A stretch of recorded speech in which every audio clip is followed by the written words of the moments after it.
Hi everybody, this is Mr. Bowman, and I am out today, but Miss Regala is filling in for me. So here's what you should do in this order. The first thing you should do is go to the calendar for our class, click on the Kahoot practice, and go through those 10 practice questions. That should take you about 5 minutes. Then when you're done with that, I want you to come back to this video, and I want you to watch the video on OneNote pages 13 through 14. That should take you about 15-20 minutes. And then you need to sign into Zoom. If you do not sign into Zoom, you will be marked absent. There's two reasons you need to sign into Zoom. One, because that's how I'm going to take care of attendance. And two, because if you have any questions about the Kahoot practice or OneNote pages 13 to 14, Ms. Regala is going to be there to answer your questions for you. And finally, when you're done with that, you should spend the rest of the period working on these homework problems dated 3/16. So go ahead, pause the video, watch the Kahoot practice, then come back to this video and watch it for OneNote pages 13 to 14. When you're done, you can end the video, sign on to Zoom, ask Ms. Regala any questions that you have.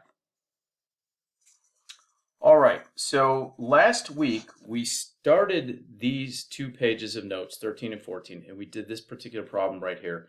But before I go back and review what we did there, I want to talk about a few things. In these problems today that we're going to do by hand, you're going to have to know the 2 special right triangles, and those 2 special right triangles are the 30-60-90 and the 45-45-90. In the 30-60-90, if the hypotenuse is 1, the short leg is half that, and the long leg is the short leg times root 3, so it's root 3 over 2. For a 45-45-90 right triangle, if the hypotenuse is 1, then the legs are 1 over root 2, which is equal to root 2 over 2 if you rationalize it. And then the last thing I want to talk about before we do these problems is paying attention to the sign plus minus of the trig functions in the different quadrants. So what we're going to do is we're going to start out by saying the xy coordinates of a point on a circle of radius r and centered at the origin are the radius times the cosine of the angle for the x coordinate, and the radius times the sine of the angle for the y-coordinate. If the radius is equal to 1, if we have a unit circle, then the x-coordinate is simply the cosine of theta, and the y-coordinate is the sine of theta. That's for r equal to 1. So when you're finding angles around the unit circle or trig ratios around the unit circle, and you have to pay attention to the sign of those trig ratios, what I would do is I would pay attention to the x and the y coordinates and go from there. So in the first quadrant, x and y are both positive. So it turns out that all trig functions are positive in that quadrant. In the second quadrant, x is negative and y is positive. So in that quadrant, the sine function is positive, and therefore it's reciprocal. The cosecant function is positive. In the third quadrant, x is negative, y is negative, and in that quadrant, the tangent is positive, and therefore it's reciprocal, the cotangent. All other trig functions are negative. And in the fourth quadrant, x is positive and y is negative, so the cosine is positive and is reciprocal. The secant is positive. All other trig functions are negative. Now you can remember that that's called a mnemonic, ASTC, or I simply use the sign plus minus of the x and y coordinates to help me with that. So here's what we're going to do. We're going to solve what are called simple trig equations, and we're going to be restricted to various quadrants for our solution. So for example, in this first problem, we said the secant of x is equal to -2. Well, that's the same as saying the cosine of x is equal to negative 1/2. And the cosine is negative anytime the x-coordinate is negative, so that would be in the second and the third quadrant. There's a restriction on this problem that I have highlighted in blue. Our angle, in this case our angle is x, has to be between pi over 2 and pi. Well, that puts us in the second quadrant. So I'm going to draw a reference angle for a reference triangle so that the x-coordinate is negative 1/2. Well, as you can see, that is a 60-degree reference angle, which means the angle that I want, measured from the positive x-axis, is 120 degrees, and 120 degrees is the same as 2 pi over 3, which is the answer that we want. So you have to know the signs, plus minus, of the various trig functions for the various quadrants, but you also have to pay attention to the restrictions. So in this next example, we want to find where the cosecant of x, and there's a negative here, it's a little hard to see, is equal to 2 root 3 over 3. I like referring everything back to the sine, the cosine, and the tangent. So if the cosecant of x is 2 root 3 over 3, then the sine of x is the reciprocal of that, which is negative root 3 over 2 root 3. Now I know that when there's a root 3 in it, that I'm going to have a reference angle that's either 30 or 60, but I don't recognize this sign. So what I'm going to do is I'm going to simplify this a little bit. So negative 3 can be written as negative root 3 times root 3, because root 3 times root 3 is root 9, which is 3, and we have our negative there. Our denominator is 2 root 3, and anything you can factor out of the numerator and denominator, you can cancel. So we end up with negative root 3 over 2 for our sine. Well, the sine is negative anytime the y-coordinate is negative. So it's going to be in quadrant 3 or quadrant 4. But our restriction here for our angle, remember x represents an angle in this case, is from 3 pi over 2 to 2 pi, which is quadrant 4. So we're going to draw a reference triangle that has a sine of negative root 3 over 2. So here's our reference angle, negative root 3 over 2. That is a 60-degree reference angle. That's the hypotenuse of 1 and the horizontal leg of 1/2. So our sine is negative root 3 over 2, which means our cosecant is negative 2 root 3 over 3. Now, we have to give an answer that's between 3 pi over 2 and 2 pi, and our answer has to be in radians. So it has to be a positive number in radians, so we have to go around in the positive direction. So our answer in degrees is 300 degrees, which translates to 5 times 60, or 5 times pi over 3 radians. So 5 pi over 3 is our answer in that case. In the next problem, we need an angle x. X represents an angle whose cotangent is root 3 over 3. Again, I refer everything back to sine, cosine, and tangent. So if its cotangent is root 3 over 3, then the tangent is equal to 3 over root 3, which, using the same approach as before, is root 3 times root 3 over root 3. Cancel the root 3's, or one of the root 3's in the numerator and denominator, and we get root 3. Okay, so I recognize that as being associated with either a 30-degree reference angle or a 60-degree reference angle. I don't remember which one, but we'll figure it out in a minute. And I need my angle to be between 0 and pi over 2. Well, that's in the first quadrant. So if I were to draw a 30-degree reference angle, the opposite is 1/2, the adjacent's root 3 over 2. And if you found the tangent of that angle, then you're going to see that that is not root 3. It's 1 over root 3. So worst case, you go back, you start over, and you redraw your angle, and this time you make it a 60-degree reference angle. So 60 degrees, vertical is root 3 over 2, horizontal is 1/2, hypotenuse is 1, and you can verify that the tangent of 60 is root 3 over 2 over 1/2, just using opposite over adjacent. So our answer in degrees is 60, but 60 degrees is pi over 3 radians.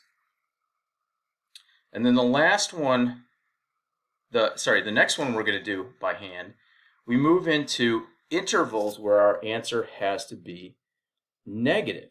So we have to have a negative angle. But to start out with, the secant of x is equal to negative root 2, which means the cosine of x is equal to the reciprocal of that, which is negative 1 over root 2. I recognize that as being associated with a 45-degree reference angle. I need the cosine to be negative, so that means I need to be where the x-coordinate is negative, which is going to be in the second or the third quadrant. But my interval, which goes from negative pi over 2, or negative 90, to negative 180, is going to restrict me to the third quadrant. So I'm going to draw a 45-degree reference angle in the third quadrant. And I know that if the hypotenuse is 1, each of the legs is negative 1 over root 2. And the cosine of this angle, this reference angle, is negative 1 over root 2. But I need my answer to be this actual angle, because it's got to be negative. So 45, the angle that I want is 135 degrees, but it's negative. And I also need it to be in radians. So it's negative 3 pi over 4.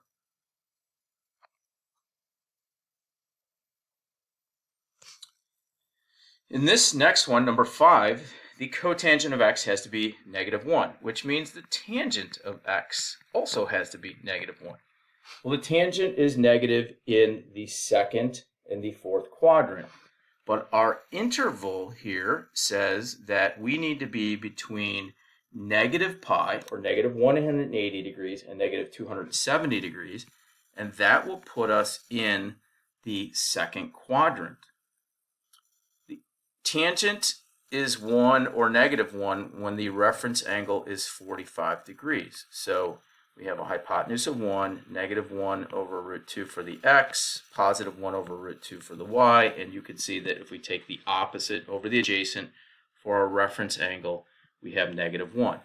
Our answer needs to be negative, so we have to measure from the positive x-axis in a clockwise direction, and that is going to be negative 225 degrees, which is the same as negative 5 pi over 4.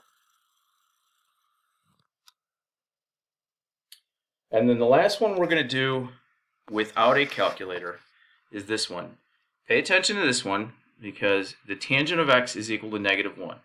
Well, again, we know that is going to happen either in the second or the fourth quadrant, where we have a reference angle of 45 degrees.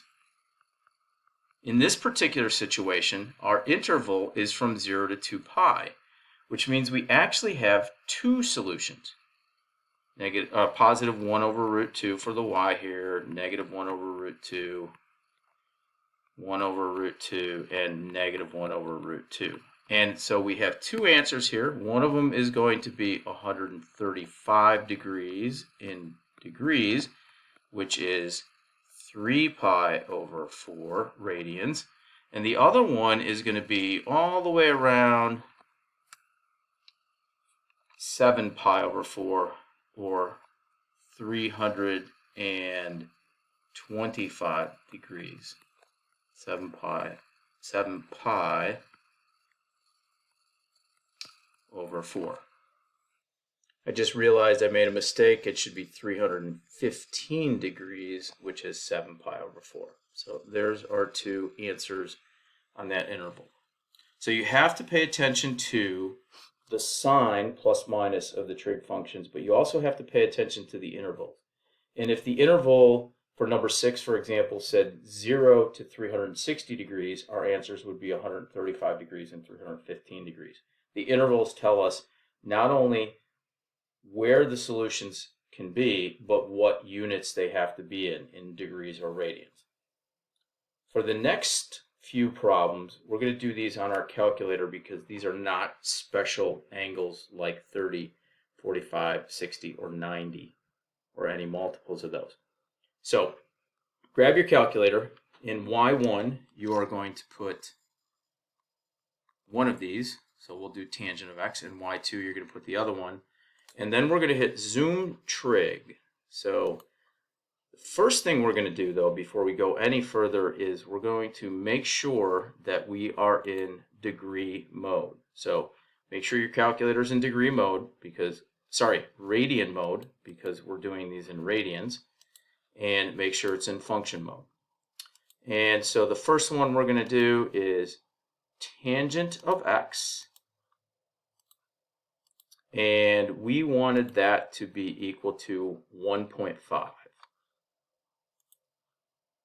So we'll clear out y2, we'll make that equal to 1.5. And I always start out graphing trig functions using zoom trig. So zoom 7. And I'm going to turn the axes on here for a point of reference. So second and format. And I'll go down here to turn the axes on. And we'll graph it again. Okay. So you can see the horizontal line y is equal to 2 and the tangent function, they intersect each other at an infinite number of points. But we want the angle x on the interval between 0 and pi over 2. So we are going to go back to our calculator and we're going to set up our window so that we're only looking at that interval. So our x min is 0, our x max is pi divided by 2. And literally type it in as pi divided by 2 and then graph it again. If there's more than one point of intersection, you need to find all of them. To find the point of intersection, hit second and the trace button. Use the intersect function, number 5. Put the cursor close to the point of intersection you want to find and enter, enter, enter. So in this case, x represents an angle. So our angle is 0.98 radians. So x is approximately 0.98 radians. That's our solution. So let's try number 8. The secant of x is equal to 3.1 on the interval from 3 pi over 2 to 2 pi. So y is equal to the secant of x. There is no secant function. The secant function is the reciprocal of the cosine. So 1 divided by the cosine of x is equal to 3.2. Let's verify that that's what we want. 3.1. It's equal to 3.1. 3.1. Start out again by using zoom trig. Always do this. It's just a good idea. Zoom trig. Okay, so you see the secant function. You can see that it's equal to 3.1 an infinite number of times, but we want the interval from 3 pi over 2 to 2 pi. So we go back to our calculator on the window button and type in 3 pi over 2 for our minimum, 3 pi divided by 2, and 2 pi for our maximum, and we graph it again. And so we find we have one solution here. Second, and the trace button, intersect feature, put the cursor close to the point of intersection, enter, enter, enter, and our answer is 5.04 radians because x represents an angle here. So x is approximately equal to 5.04. What I would like you to do right now is I would like you to pause the video, find the answer to number 9 using your calculator, and then unpause the video to see your answer. So if you got an answer of x is equal to 2.01 radians, you are correct. If you did not, make sure that you ask about it. So again, at this point, you need to stop the video, you need to log on to Zoom, you need to check in with Ms. Regala, let her know if you have any questions, and then you can finish the period by working on the homework problems on Pearson. And those homework problems are shown here on our calendar. So by class time tomorrow, you should have done the Kahoot practice, watched the video on pages 13 and 14, and done all of these homework problems right here that I have highlighted. See you all tomorrow.